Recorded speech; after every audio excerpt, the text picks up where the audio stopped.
Today, we will speak about why the programming is important.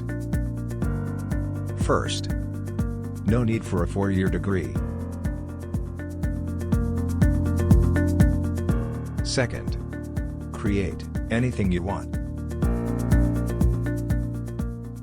Third, develop problem-solving skills.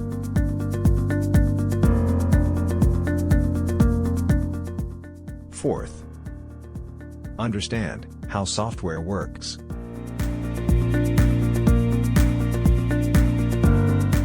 Do you decide to be a programmer?